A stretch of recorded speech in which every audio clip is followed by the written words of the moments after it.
is my team right here. No. We're taking over this house. Get out. Get out. Okay, hold on. You're a squatter, and I have a lease for the property. We are now officially roommates. From my understanding, you were house sitting here. You overstayed your welcome. You are being filmed. You are on body cam right now. Hold on. No. Like, what you don't fail to realize is you can do that if you want to, but your ass is going to go to jail. Be smart. Don't be a fool. Don't be a fool. These folks are doing God's work. I don't think people realize just how damaging a squatter situation is for a landlord. Thousands upon thousands in repairing damages caused by the squatter. Thousands upon thousands just in funds that were lost due to not having a paying tenant in their property. House now! Man, we can have a peaceful conversation, but you are going to dictate the tone of this conversation. If you want to listen to reason and you want to talk, we can talk. You know, I need to get out. We are going to... Move it. You know, here's this thing that you got in. I don't even want to, just leave me the hello. Wow. Sally just kind of lost it. She is absolutely beyond herself upset. A weapon basically was drawn. So my team has to stay 100% focused or somebody gets hurt. Closets, rooms are all clear? Everything empty, clear. Okay, Yep. Awesome. Right now, my job is to make her uncomfortable and feel that she needs to go elsewhere. Just like squatters, once we take over, we cannot leave the house. Let's get started on our next step, building our reptile enclosure. You got... Before to go into this reptile enclosure, this is a great area that I actually want to discuss, and I'm going to touch on it here in a little bit. But this is interesting. Yep. The owner told me that there was an incident involving a snake. So I have a little surprise for her. We're going to build a snake terrarium in the living room. We want to show her that we control the space. So we're blocking this off. Right now, she's going to have access to her bedroom, the bathroom, and the exit. Okay. So if she runs outside, all I got to do is close the door. Good morning, Sally. We have a wonderful day planned. They just wanted to, Just shut the up. Just leave me the alone.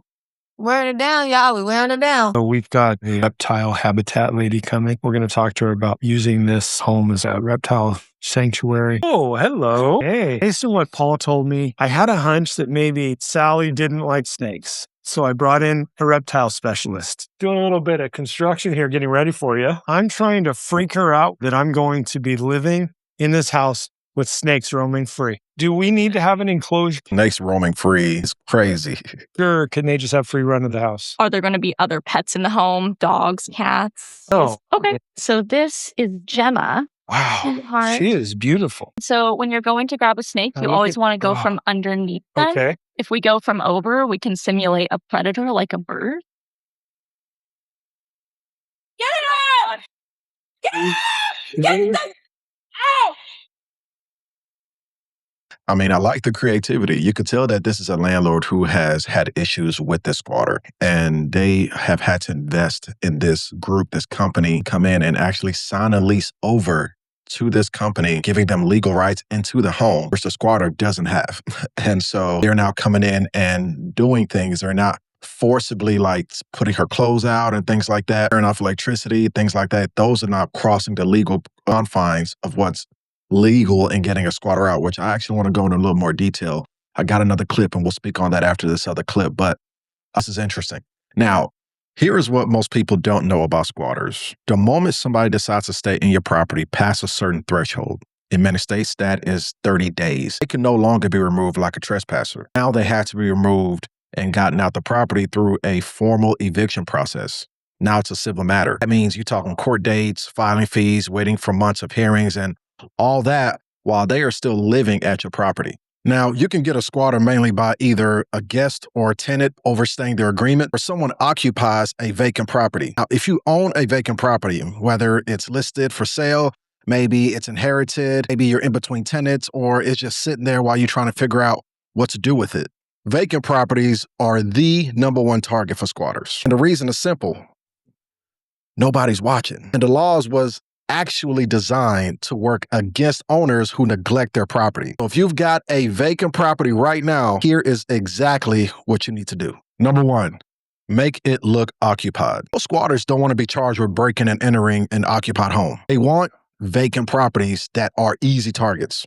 So stay on top of your landscaping, keep indoor and outdoor lights on, and maintain the property's exterior, because something like an overgrown lawn, dark windows, even if you have like a pile of mailbox, like sitting there, like all that is doing is that just saying to everybody, nobody's watching this place. You are more than welcome. Don't advertise vacancy. Number 2, secure every entry point. I'm talking about make sure you keep all your doors locked, all your windows locked. Set up your cameras. That way you can easily check from your phone. That way you can check up on your property without actually even physically being there. Smart locks if you can, to make sure that you can monitor and control who's in and out of the property. All these are very, very, very essential, especially if maybe you're out of town and you can't visit the property all the time. Number 3, put up no trespassing signs. Yes, it sounds simple, but it's very legally important. The no trespassing signs makes it clear that you own the property and you're actively asserting your ownership rights. It removes any argument that the squatter didn't know that they were trespassing. It's cheap, it's fast, and it strengthens your legal position if you ever had to go to court. Number 4, do regular drive-bys. Schedule a weekly drive-by or a monthly inspection of any of your vacant properties if you can. Keep an eye out for all the telltale signs of any unauthorized entry. I'm talking about broken locks. Check for if you see any new furniture in your property, any unexpected mail delivery, look out for that. If you're out of town, you out of state, or maybe you can't do this on your own, don't hesitate to hire a property manager, or look into hiring your neighbor that you can trust to check on your property regularly, because the cost of a monthly property check, trust me, that is nothing compared to the cost of a 6-month eviction process. Number 5, register your vacant property with the local police. Absolutely yes. This one actually surprises a lot of people because they don't know that you can actually do that. You can call your local police department or your building department to register your home as vacant. In a lot of cities, this actually means that police officers will include your property on their patrol route, and they can respond faster if something is reported. This is actually completely free, and it takes one phone call. A lot of owners have never heard of this, and almost nobody does it. Number 6, pay your property taxes on time and keep the receipt. One of the criteria squatters uses to strengthen an adverse possession claim is paying property taxes on the property. Check your local records to ensure that no one unknown to you is paying your property taxes on your property. Now, it sounds extreme, but trust me, it happens. And if you fall behind on your property taxes while a squatter is staying there, you have literally handed them a legal argument. And lastly, don't let it sit too long. The longer your property sits vacant, the more exposure you have. If it's listed for sale and it's not moving, consider making it a short-term rental to keep it occupied. If you're able to get it furnished, in between sales, you can actually keep income coming, rent it out as a short-term rental, keep the income coming, and it keeps the property occupied, and it eliminates the vacancy window entirely. So that is actually one of the most underrated strategies, believe it or not, in real estate, in between selling your house. So use SDR income to bridge that gap between those ownership phases. And the snake strategy works great for a YouTube video for sure. It works great when things are too late. But the real prevention strategy is never letting it get there in the first place. Listen, vacant does not mean abandoned. Make sure your property knows that. But more importantly, make sure these squatters know it too. You noticed our lock.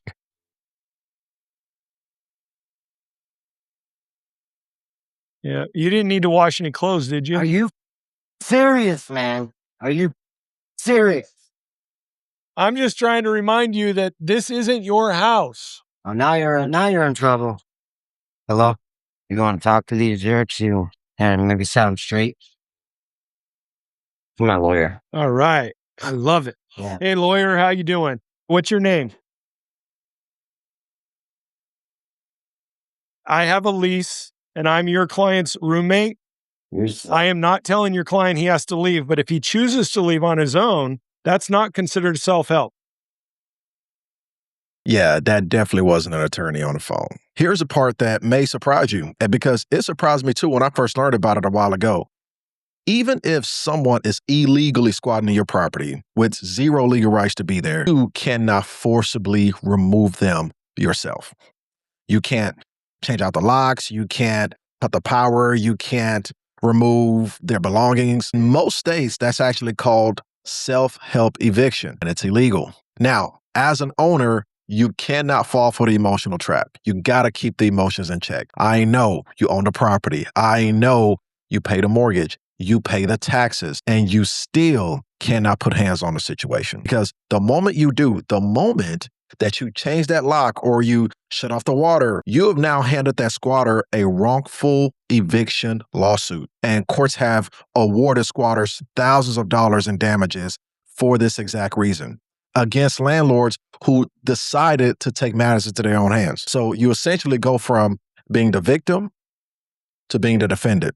Now, the only legal way is a proper written notice. In most states, that's called a notice to vacate, which gives them 3 days to vacate the property, to move out. If they don't, then comes the formal eviction, then the court hearing, then the writ of possession, and then law enforcement carries out the forcible removal. Unfortunately, this process can take a few weeks all the way to a few months, which is exactly why prevention is worth 10 times more than any eviction process, hands down. An ounce of prevention, y'all, beats having to hire folks like this every single time. When you want to talk to me like a real attorney and not some fake friend pretending to be his attorney, then you come and give me your license number so that I can deal with you like a legal, absolute attorney. No, man. God. You, man. Hey, tell your friend. Go, dude. This is not right. You need to get out of here. Now he's going to extremes of having people pretend to be his attorney. I've never met an attorney that was afraid to give me their name.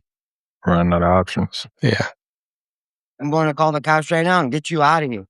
All right, you do that. Because you're not supposed to be here. I have somebody in my house. He's a trespasser. He's trespassing in my home. They have bulletproof vests. They have camera. Are you calling a fake cop now like you called a fake lawyer? They're scaring me. I don't know who they are. I appreciate it. Thank you. The cops are coming, man. All right, awesome. We'll wait Cops for are them. coming for you. They're getting you out of here. All right. They're going to get you out of here. Okay. I can actually stay here for a month, and you won't be able to do jack shit about it. Yeah. Hey, Paul here. I want to see if you're checked out. It's past the checkout time. Oh, yeah. Hi, Paul. Nope, I haven't checked out yet. Well, when are you planning on checking out? The place is already booked and someone's going to show up there in about 2 hours. You know what? I might just stay here for a while. What? Yeah, I'm going to stay here for as long as I want. Okay. I can actually stay here for a month, and you won't be able to do jack shit about it. Ah, month, you say? I sure do. You know what? You might think that's kind of funny, but trust me, I know what I'm doing. You won't be acting so smug in a couple days. Okay. So listen, hey, why don't you just pack up, get out, and we'll pretend this never happened. And what if I don't? Well, I'll have to call the cops, and you can explain everything to them. Bring it on. Like I said, I know what I'm doing. All right, then. Let me make this clear to you one last time. I will call the cops, and they will show up. You know what? Go ahead and do whatever the fuck you want. I'm right here, and I'm not going anywhere. Nice. We talked about what it looks like if you had a vacant property and someone wants to illegally squat in your property, but what if you are a landlord and you had a tenant that wants to overstay, or even a guest that wants to overstay past their booking? Like in my situation, I do short-term rentals. So if I had a guest or tenant that wants to stay for 2 months, I don't give them a 60-day agreement, for example. Like, I give them 2 separate agreements, each that are under 30 days. That actually resets the stays in between, and that keeps the arrangement in trespass territory rather than tenancy territory. So if they refuse to leave after their agreement ends, then I can call the police and get them taken out for trespassing, get them removed, instead of having to file for an eviction, which is a very, very different process, very, very different timeline. The second thing, and this is one most investors completely overlook, I own my properties in a holding company. My short-term rental operating company leases from my holding company. What does that mean? That means that there's already an established lease on the property at the entity level. So any agreement that I have with a guest is just that. It's an agreement. It's not a lease. It's not tenancy. It's a guest agreement. That structure matters. It matters a lot, especially when someone is trying to claim tenant rights on your property, because the property already has a lease agreement. just not one that includes them. So get your legal structure right before you hand anyone the keys. Having to hire these folks, good strategy when it's already too late. Having to have a snake enclosure, again, gray area, but again, this is when it's already too late. The best defense against squatters is prevention. Here's what I want you to take away from this video. Squatters don't win because the law is broken. Squatters win because property owners are unprepared. They win because someone left a vacant property for 30 plus days, unmonitored. They win because a host gave a 60-day agreement when they should have given 2 29-day agreements instead. They win because a landlord fell into the emotional trap and changed the door locks at midnight instead of filing a proper notice. They win in the gaps, and the gaps only exist when you don't know the rules. Now, you, after watching this, can't make the excuse that you don't know the rules because now you know the rules. So I'll leave you with this. Real estate is still one of the best wealth building vehicles in the world. I believe that with everything in me. God has used this asset class to change the trajectory of my family, and I plan on spending the rest of my life building on it. But this game rewards the prepared, and it punishes the careless. Trust me, I've made my share of mistakes, but it doesn't matter how good the deal is if you don't know how to protect it once you own it. Get your ownership structure right, get your agreements right, get your insurance right, know your state laws, and never, ever let a property sit vacant and sit dark and unmonitored and then wonder why somebody moved into it. That is the real squatter prevention strategy, not snakes, right? Although I'll be honest with you, if I ever had a squatter illegally stay in my property, I'm calling this reptile lady first before my attorney. I'm kidding. I'm joking. Call your attorney first for sure. If this video added value to you, share it. Send it to another investor. Send it to someone who maybe just inherited a property and they don't know what to do with it. Send it to a landlord in your circle who thinks Airbnb air cover is real insurance. Also, subscribe if you want more content like this. Every week, I'm going to be breaking down what's actually happening in the real estate and hospitality world. I'm talking the deals, the market moves, the legal stuff that most creators won't touch. All of it rooted in doing this the right way. Listen, I am always praying for every single one of my subscribers. My prayer for you today is that may the Lord bless you and keep you, and may his face shine upon you and be gracious to you, is my prayer for you. I'm TJ. I'll see you on the next one.